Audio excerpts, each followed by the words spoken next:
En octobre 2019, cette toile mystérieuse fut dévoilée en même temps que commençait une véritable chasse au trésor. Celui qui, le premier, parviendrait à percer les énigmes du tableau, découvrirait l'endroit où était caché le trésor, un jaspe orbiculaire dissimulé dans un faux rocher en béton. Cette vidéo vous présente les solutions.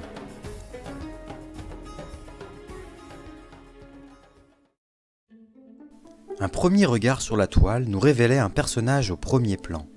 Il tient dans ses mains une carte et s'apprête visiblement à suivre le chemin qui court devant lui. Sur cette route, il trouvera d'abord une lettre, puis passera à côté d'un troupeau de vaches, d'un joueur d'échecs, qui visiblement attend un adversaire, de 2 stèles gravées et d'un phare. Il devra enfin traverser un labyrinthe, puis atteindre une fusée qui l'emmènera vers une destination encore inconnue. On note également la présence d'une ruine, d'un arbre et d'un navire. La chasse commence logiquement au début du chemin. Nous nous intéressons dans un premier temps au GPS glissé dans la poche du sac à dos qui pourrait bien nous donner un point de départ. Sur la première ligne, on lit 45, 49, 57, N. Et il est facile de deviner qu'il s'agit d'une latitude donnée en degrés, minutes, secondes, le N désignant le nord. La deuxième ligne est tronquée, mais il s'agit certainement de la longitude finissant par un E pour Est. Ce symbole ne peut être qu'un 1. Ceux-ci peuvent être des 5 ou des 6. Quant à celui-ci, il peut être un 2, un 3 ou un 7. En essayant les différentes possibilités, on découvre que la longitude 6 degrés, 51 minutes et 53 secondes Est nous amène à un point remarquable, le Mont Blanc, la plus haute montagne de France. Ce point de départ symbolique sera confirmé dans l'étape suivante. Intéressons-nous à la carte du personnage. Celle-ci n'est pas quelconque. Nous reconnaissons la carte de Cassini, établie en 1797. Mais il y a quelques différences. Et la première que l'on remarque concerne le Mont Blanc. En regardant de plus près, on s'aperçoit que le Mont Blanc a été rajouté. Cette particularité nous encourage à poursuivre dans cette voie. Un texte écrit en bas de la carte nous demande alors de trouver un château situé à 520 700 pendules de Wilkins. John Wilkins fut un scientifique anglais du XVIIe siècle qui proposa l'adoption d'une mesure universelle basée sur le principe d'un pendule battant la seconde. En ce temps, chaque pays utilisait des unités de mesure différentes et il semblait urgent de les harmoniser pour favoriser les échanges internationaux. Un pendule situé au niveau de la mer et dont la demi-période vaut 1 seconde aura toujours la même longueur, 994 mm environ. Ce qui fait que la distance de 520 700 pendules de Wilkins correspond à 994 mm fois 520 700 égale 517 km environ. Cette distance est à considérer depuis le point de départ Mont Blanc et à reporter sur la carte de Cassini utilisée par le personnage. Pour cela, il faut utiliser l'échelle de la carte qui indique la longueur de 80 000 toises. Connaissant la longueur d'une toise de Paris, 1,949 m, il est aisé de tracer un cercle de rayon 517 km dont le centre est le Mont Blanc. Puisqu'il faut trouver un château, nous découvrons que ce cercle passe par la commune de Versailles, bien connue pour son célèbre château. Cette trouvaille sera immédiatement confirmée dans l'étape suivante. En continuant le chemin, nous trouvons une lettre signée Marie. En filigrane, nous reconnaissons une représentation bien connue du roi Soleil qu'on retrouve notamment sur les grilles en fer forgé du château de Versailles. Ceci nous conforte sur l'identité du château trouvé. Le contenu de la lettre est codé. Quelques recherches nous apprennent qu'une résidente de ce château, Marie-Antoinette, épouse de Louis XVI, avait pour habitude de coder ses lettres secrètes par une méthode de substitution polyalphabétique. Pour coder et décoder un texte, Marie-Antoinette et ses correspondants avaient besoin de 2 choses, un mot de passe et une table de chiffrement. Voici une table de chiffrement utilisée par Marie-Antoinette qu'on retrouve facilement sur internet et qui est conservée aux archives nationales. Pour décoder notre lettre, il faut utiliser cette table de chiffrement et le mot de passe Mont Blanc précédemment trouvé.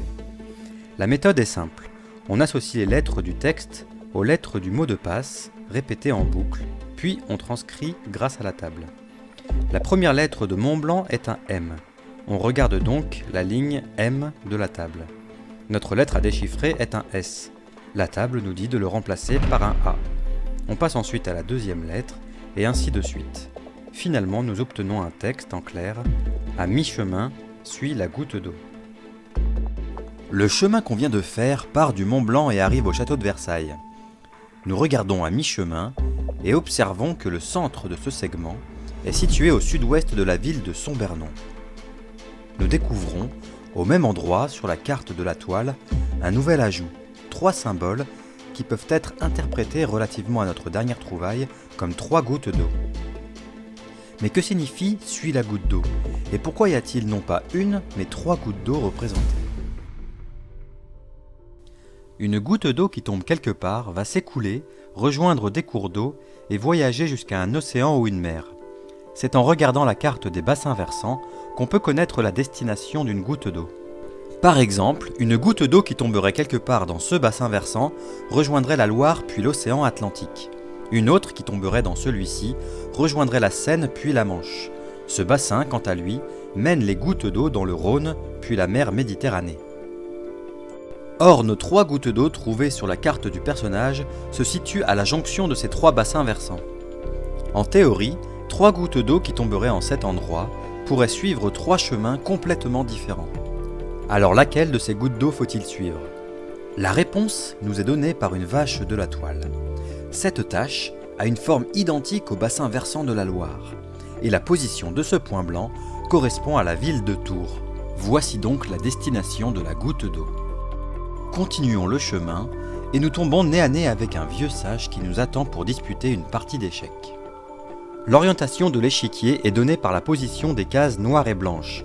Avec une case blanche en bas à droite, nous sommes bien à la place d'un joueur et le vieux sage à celle de notre adversaire.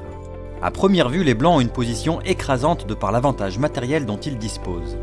Mais nous apercevons 2 points noirs sur l'échiquier, et puisque nous avons trouvé Tours à l'énigme précédente, grâce au point sur la vache, nous supposons qu'il faut remplacer les points noirs de l'échiquier par 2 tours.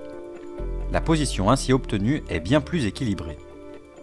La tenue noire du vieux sage nous invite à penser qu'il joue avec les noirs. Nous avons donc les blancs. Si les noirs commencent, ils gagnent avec tour d3, échec et mat et le jeu s'arrête là. Mais si c'est nous qui commençons, alors nous pouvons nous défendre. Mais notre position est délicate, car les noirs menacent mat et toutes nos pièces fortes sont bloquées. Dans ces conditions, le coup B5 est notre meilleure défense. Il libère la tour tout en délivrant un échec au roi noir. Ce dernier n'a qu'une seule case de fuite, la case G5, où il s'empresse d'aller. Mais notre position reste précaire, car les noirs menacent toujours mat avec tour d3. Le seul coup qui donne l'avantage aux blancs dans cette position est le coup roi A3, qui permet de libérer la dame et de parer l'échec de la tour avec la poussée du pion en B3. A ce stade, les noirs ne menacent plus échec et mat et la partie est loin d'être finie. Les blancs ont joué les 2 seuls coups qui leur permettent de garder un avantage. Dans la notation conventionnelle et usuelle, les coups qui ont été joués se notent B5, roi G5, roi A3. En remplaçant les chiffres par la lettre correspondante dans l'alphabet, les 5 correspondant à des E et le 3 à un C, nous obtenons Bergerac. Cette énigme était difficile et nous avons donné un indice pour aiguiller les chasseurs 2 mois après le début de la chasse. Notons toutefois qu'un joueur a posté sur un forum public, le 17 novembre 2019, c'est-à-dire 1 mois avant la parution de l'indice, la série des 3 coups gagnants, B5, roi G5, roi A3. Nous pensions alors que le résultat tomberait en quelques heures. Mais 1 mois plus tard, les retours qui nous étaient faits nous indiquaient que la plupart des joueurs se dispersaient sur des voies de plus en plus éloignées de la solution. Gardons Bergerac, qui resservira plus tard, et continuons le chemin. Nous nous intéressons à la stèle de droite sur laquelle est écrit « Josué vit le flagrum inouï du méchant luron Piquet, or l'alentie demoiselle au ruisseau vaga. Ainsi l'oued avivé se mit en rivière et emporta le cruel tyran loin des terres du roi. » Le dessin du navire sur la stèle nous invite à rapprocher ce texte du navire de la toile. Sur ce navire figurent 8 blasons qui correspondent au département français. Isère 38, Bouches-du-Rhône 13, Alpes-Maritimes 6, Ardèche 7, Lozère 48, Orne 61, Corse 20 et Indre-et-Loire 37. Reprenons le texte de la stèle. Les 8 départements peuvent désigner des lettres. La 38e lettre du texte est un P, la 13e un A, et ainsi de suite. Au final, nous obtenons le mot pavillon. Cette trouvaille nous amène au phare. Dans la partie centrale du soubassement, nous reconnaissons des pavillons maritimes issus du Code international des signaux maritimes. Chaque pavillon correspond à une lettre, mais les pavillons de la toile sont incolores, certains peuvent être sujets à interprétation. Ainsi, le premier pavillon peut correspondre à un L ou un U. C'est alors le sens du texte qui va nous guider. Nous décodons « Le père du père de ses pères, qui brille dans le ciel de Pardie, bien loin des cris du héros meurtri, pointe l'emplacement du mystère. » Notons que les pavillons correspondant au mot père peuvent aussi donner sexe, une ambiguïté plutôt amusante qui se révèle être une fausse piste. À ce stade, on ne peut pas savoir qui est le père de ses pères, ni qui se cache derrière le héros meurtri. Mais nous pouvons trouver que le ciel de Pardie désigne l'une des magnifiques cartes du ciel dessinées par Ignace Gaston Pardie, un physicien français du XVIIe siècle, et deviner que l'emplacement du mystère désigne l'emplacement du trésor. Nous arrivons maintenant à l'entrée du labyrinthe. Devant lui se tient Marianne, du tableau La liberté guidant le peuple, peint en 1830 par Eugène Delacroix. On remarque que le drapeau français a été amputé de sa partie centrale blanche. Une transformation similaire doit être appliquée au labyrinthe. On retire le tiers central et on conserve la partie gauche et la partie droite. Les lettres SOS apparaissent alors. SOS est un signal de détresse qui se transmet en code Morse. Le code Morse n'utilise que deux symboles, des points et des traits. Reprenons notre labyrinthe et effectuons le trajet qui mène à la sortie. Nous notons que ce trajet est une succession de tournants à gauche et tournants à droite. Droite, gauche, droite, etc. Ces tournants pourraient bien révéler un code en Morse. La position des flambeaux du labyrinthe nous aide alors à isoler des combinaisons. Il ne nous reste plus qu'à remplacer les tournants par des points ou des traits. Deux possibilités, l'une d'elles nous donne le mot Apollo. Il s'agit du nom donné au programme spatial qui a permis aux États-Unis d'envoyer des astronautes sur la Lune. La Lune est donc notre prochaine destination. La Lune est le point de départ des 3 dernières pistes à suivre. La première d'entre elles débute là où la chasse a commencé. Les coordonnées GPS nous avaient donné Mont Blanc. Or, il existe sur la Lune un sommet également nommé Mont Blanc. Une recherche rapide des coordonnées de ce Mont Blanc lunaire nous amène à trouver 45 degrés nord, 1 degré est. Ces valeurs sont celles que l'on trouve facilement sur Wikipédia ou sur Google Moon par exemple. En réalité, elles correspondent à la première localisation du Mont Blanc lunaire, comme l'atteste la Gazetteer of Planetary Nomenclature, l'inventaire officiel des objets célestes, établi par l'Union astronomique internationale. Depuis lors, des coordonnées plus précises du Mont Blanc lunaire ont été définies, mais l'inscription portée sur la main du personnage nous invite à utiliser la valeur historique 45 degrés nord, 1 degré est. Nous observons alors que par un étrange hasard, les coordonnées GPS 45 degrés nord, 1 degré est appliquées au référentiel terrestre nous donnent un point en France. Ce point peut être localisé près de la commune de Fleurac en Dordogne. Par superposition avec la carte de Cassini, nous positionnons ce point à peu près ici. Nous devons à présent chercher un nouveau château situé à 520 700 pendules de Wilkins. Mais puisque nous sommes virtuellement sur la Lune, notre étalon de mesure est grandement modifié. Le pendule de Wilkins bat la seconde. Sa demi-période est donnée par la formule pi fois racine carrée de sa longueur sur g. Or, g est l'accélération de la pesanteur et est approximativement 6 fois moins forte sur la Lune que sur la Terre. Le calcul montre qu'un pendule battant la seconde sur la Lune a une longueur de 164 mm environ. La valeur de 520 700 pendules de Wilkins nous donne maintenant 85,5 km environ. Reprenons la carte de Cassini et traçons un cercle de 85,5 km de centre Mont Blanc lunaire. Nous remarquons alors que ce cercle passe à l'est de Cahors, à l'endroit même où un château a été rajouté sur la carte du personnage de la toile. Une étude de la zone nous fait découvrir le château de Béart, aujourd'hui en ruine, situé au cœur d'une boucle du Lot.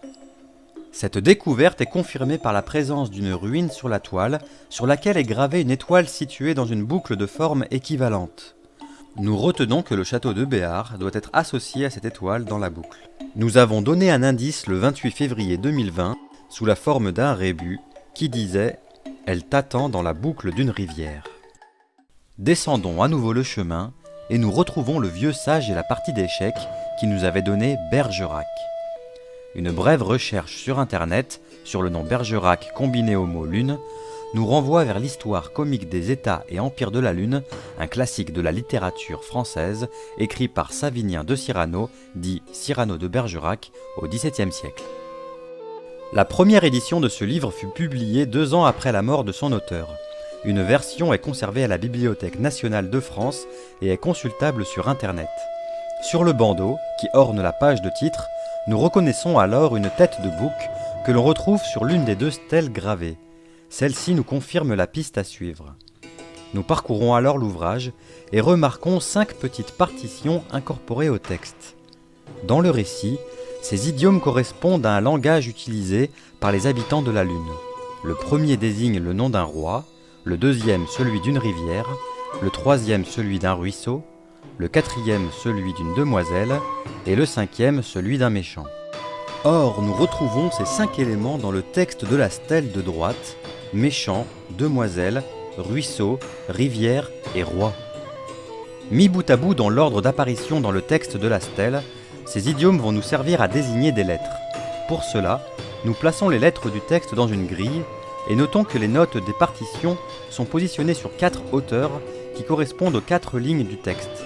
Le premier idiome rencontré est celui du méchant. Nous relevons les lettres V, A, Q, U. Le deuxième est celui de la demoiselle et nous donne E accent grave, R, I, R, L.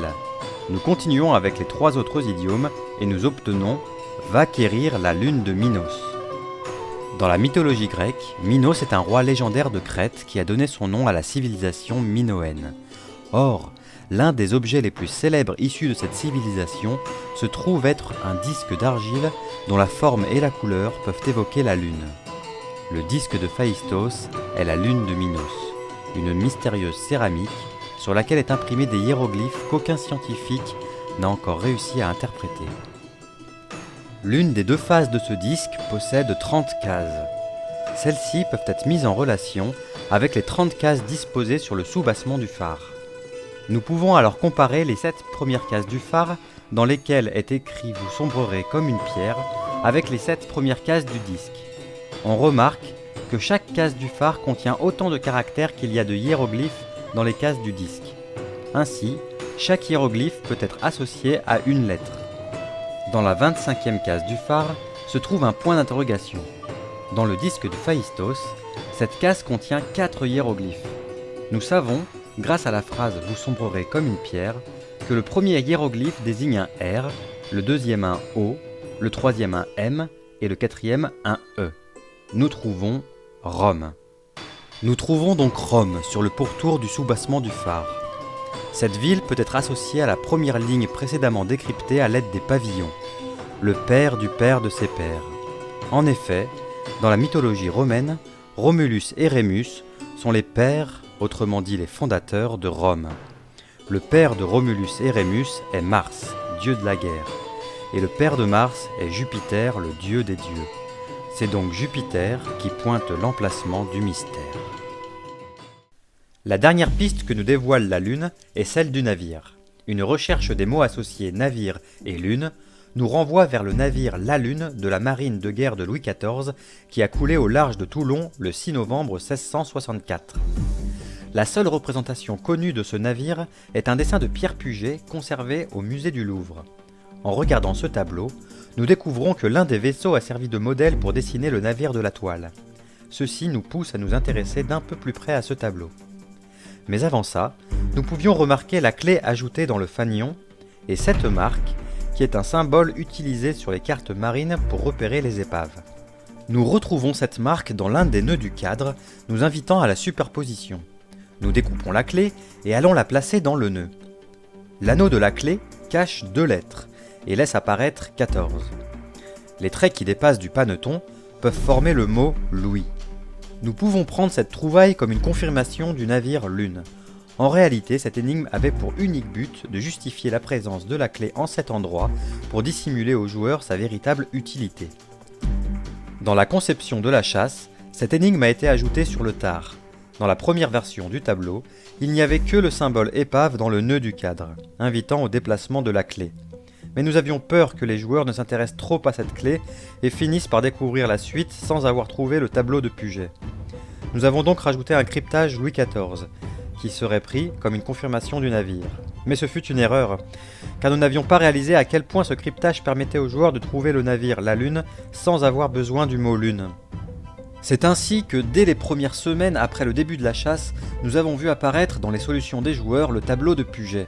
Et même pire, cette info a été largement relayée dans un forum public, ce qui fait que la quasi-totalité des joueurs avaient trouvé la Lune sans avoir décrypté le labyrinthe. Évidemment, cela perturbait grandement la compréhension de la trame que nous avions imaginée, et cela nous a incité à dévoiler prématurément le diagramme de la chasse, montrant l'enchaînement des pistes à suivre. Ce diagramme indique que le labyrinthe, qui donne Lune, est la clé qui permet de débuter 3 pistes indépendantes, celle du Mont Blanc lunaire, celle de l'histoire comique des États et empires de la Lune de Cyrano de Bergerac, et celle du tableau de Puget représentant la Lune. Retournons au tableau de Puget et remarquons la présence d'un phylactère. Nous avons donné un indice le 28 février 2020 sous forme de rébus qui disait « L'essentiel est dans le phylactère ». Essayons de lire le texte écrit à l'intérieur. Quelques recherches sur internet nous en font voir de toutes les couleurs. Nous trouvons représentation de 3 vaisseaux avec les marques de leur dignité, ou encore représentation de quelques vaisseaux avec les marques de leur dignité au singulier. En zoomant sur le phylactère, on devine que c'est bien le mot quelque et non pas 3 qui est inscrit, et on a bien l'impression que leur dignité est écrit au pluriel. Nous trouvons la confirmation de l'exactitude de l'orthographe dans un vieux catalogue de 1811 qui recense les œuvres exposées au musée Napoléon. Représentation de quelques vaisseaux avec les marques de leur dignité au pluriel. Gardons ce texte et reprenons les blasons du navire qui nous avait donné le mot pavillon précédemment. Avec la même technique, nous isolons la 38e lettre du texte, un L, la 13e, un O, etc. Nous trouvons Losedelk, autrement dit, clé de sol à l'envers. Cette notion de clé nous invite à retourner voir la clé du fanion. Une clé musicale est une notation qui est associée à une portée musicale. Or, la forme du paneton laisse apparaître 5 lignes parallèles et équidistantes qui peuvent bien représenter une portée musicale.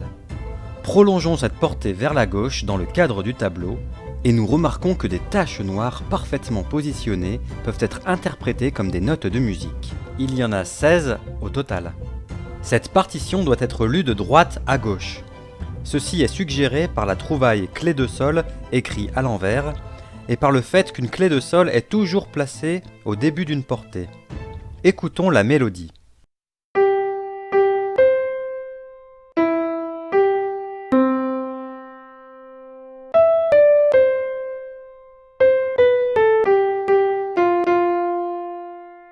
Il fallait reconnaître Ô Richard, ô mon roi, l'univers t'abandonne.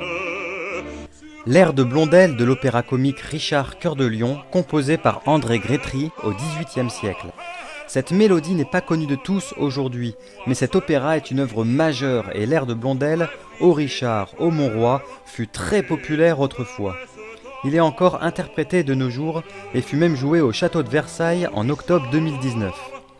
Reconnaître cet air n'est pas chose facile, mais nous n'avions nul doute sur le fait que des joueurs trouveraient la réponse en interrogeant des amateurs de musique classique et d'opéra.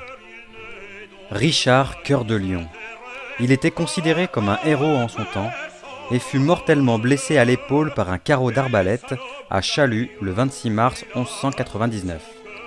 Richard Cœur de Lion est le héros meurtri cité dans le texte du phare et est associé à l'étoile blessée gravée sur l'arbre. Récapitulons. Nous savons que l'étoile de la boucle peut être associée au château de Béart, que l'étoile meurtrie peut être associée à la blessure de Richard Cœur de Lion à Chalut. Si nous pouvons également associer ces étoiles à des étoiles du ciel de Pardy, nous pourrions superposer une carte du ciel sur la carte de Cassini et la position de Jupiter, qu'il nous reste encore à déterminer, pointerait sur la zone du trésor. L'étoile meurtrie est facile à identifier. Elle doit être associée à l'étoile Corléonis qui signifie cœur de lion dans la constellation du lion. L'étoile de la boucle est plus difficile à identifier, mais le passage en revue des autres étoiles de la constellation du lion nous amène à découvrir que l'étoile Zeta Leonis porte le nom traditionnel de Aldafera de l'arabe qui signifie la boucle. Le 1er septembre, nous avons essayé de vous aider en diffusant un 4e coup de pouce sous forme d'une bande dessinée. Nous disions que le 2e repère n'était pas bien loin du premier. Reste à localiser Jupiter, qui brille dans le ciel de Pardie et pointe l'emplacement du mystère. Mais Jupiter est une planète, et comme toutes les planètes, celle-ci se déplace dans le ciel étoilé le long de l'écliptique. Pour placer Jupiter, il nous faut donc une date.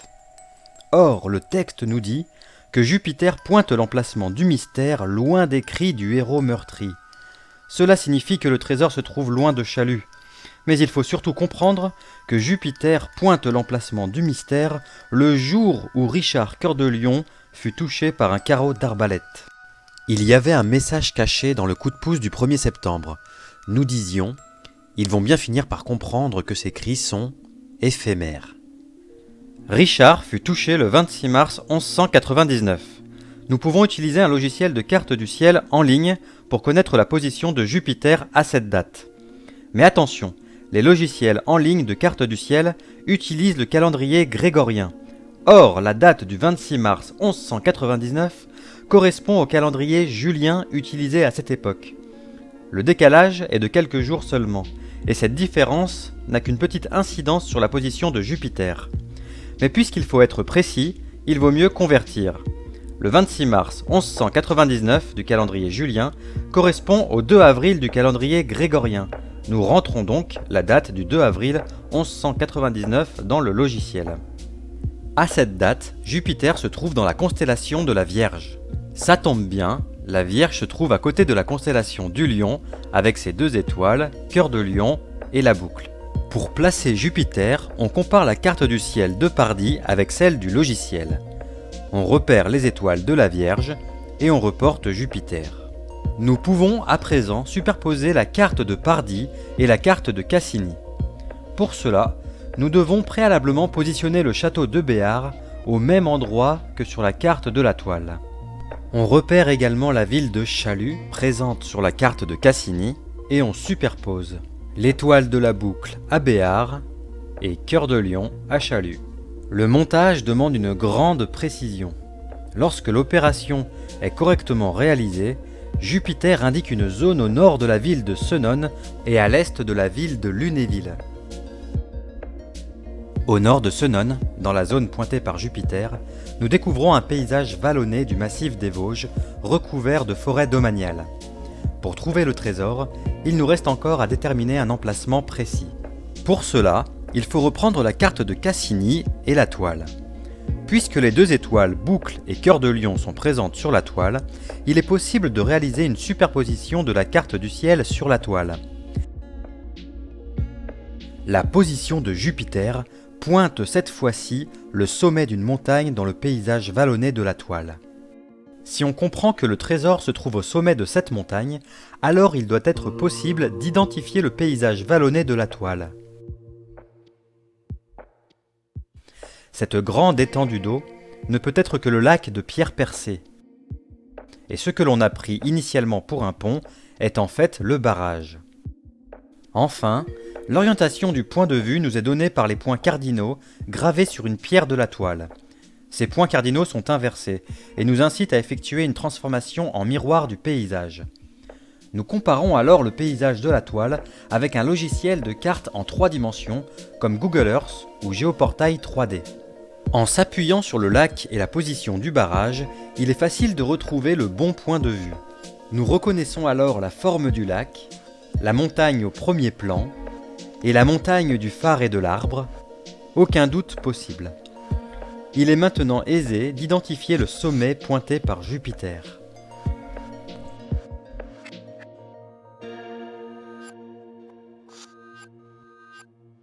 Le trésor se trouve au point culminant de cette montagne, dans la forêt domaniale des Hélieux, à l'est du lac de Pierre Percée.